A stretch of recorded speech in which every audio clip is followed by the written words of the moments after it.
Happy Monday, folks. Hopefully, your week has started off well. And I wanted to talk about this pedal. Really, I wanted to talk about pedals in general. I just got this pedal called the Dispatch Master. It's made by Earthquaker Devices. And the reason I got it was because I have a Fender Pro Junior that does not have any reverb on it.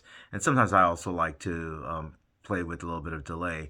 And so this is a combo pedal with reverb and delay. And so it's very, very functional. Let's put it that way for that amp at least. But personally, the reasons why I don't use a lot of pedals, or I very, very rarely, I think 99.9% of my playing is just direct, is a couple of reasons. The first is the learning curves of how to actually properly use a pedal. There's so many things that they do that sometimes I feel like I need a PhD from MIT in order to use a pedal properly. Also, in my opinion, a pedal is actually an instrument of its own. So it's kind of learning guitar, but also learning how to play the pedal itself. So that's one of the reasons why I should say not a fan. I just personally don't use a lot of pedals.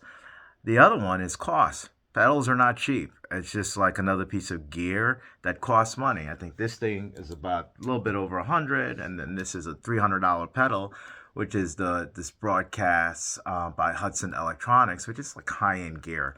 So you can spend thousands and thousands and thousands of dollars on pedal boards, on I guess these Helix things and all that stuff. So it's going to cost you. It's going to cost you money, and it's going to cost you time to learn. So there's different types of costs.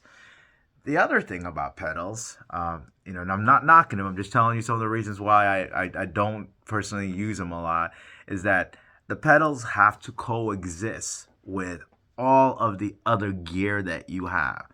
So in other words, I buy this pedal, that has to work with my Milkman, with any other pedals that I have, and the chains. So it's just putting something else in the whole equation. So that's one of the drawbacks for me of it, that you can't just buy a pedal and say, oh, it's going to be a standalone. It's how does it fit into my board, into my existing, gear, that kind of stuff. So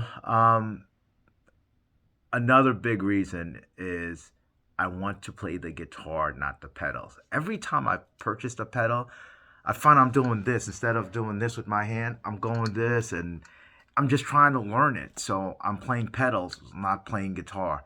And at the end of the day, I want to play guitar, not a pedal. And the last reason why I don't use a lot of pedals, or I try to stay away from them, is the actual sound. I think intuitively we all strive to play based upon the people that we listened to growing up. And for me, a quintessential jazz sound is the Wes Montgomery sound. It's the Barney Kessel sound. And those are not sounds that have a lot of layers and textures in terms of processing in it. It's just basically polytone amps and an arch top or something like that.